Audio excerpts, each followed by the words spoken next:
when we talk about narcissism, you have to understand that narcissism is usually constrained by ages.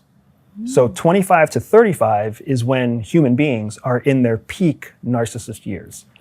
Until we start getting to the far extreme where you actually have a personality disorder, like narcissistic personality disorder. But for most of us, 25 to 35 is our peak narcissist years. It makes sense. It's also when we're trying to be the most successful, we're trying to be competitive, so we lean into narcissistic tendencies.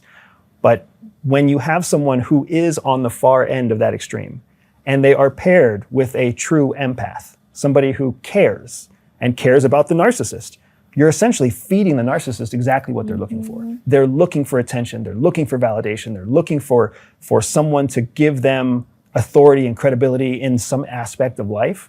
And that's exactly what an empathic person wants to do. They want to show you that they care, that you're validated, that they hear you, that they see you.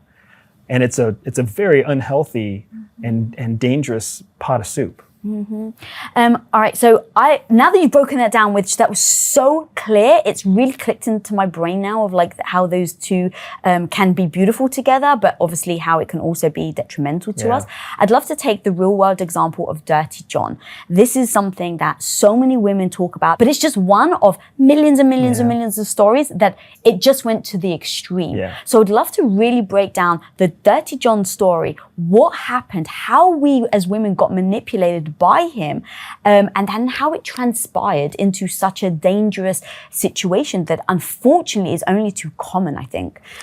Yeah, so the Dirty John story, and there's lots of details I'm sure we can talk about, but what catches me immediately is the age. The age is in question, right? Because Dirty John's target was a divorced woman over the age of 50.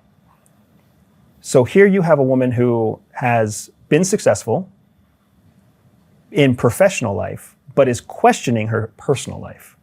And women go through massive changes multiple times throughout their life. Men are very blessed to not have nearly as much dynamism in our life, right? But I mean, women, when they discover their menstrual cycle, and then when their body changes again in their 20s, when they start to have children, when they change jobs or leave their job to raise a family, I mean, the changes for women are just constantly coming. Men don't have any experience like that.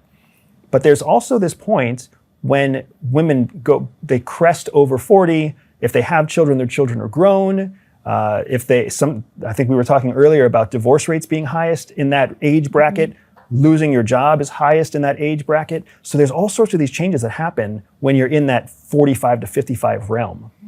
And it's a space that, because of all those changes, it's ripe for women to start second guessing themselves and doubting themselves. Even though their instincts are what made them successful in the first place, they will still doubt themselves. Why? Because, especially if we stick to generalizing from empirical research, ISFJ, that J means they are judging themselves.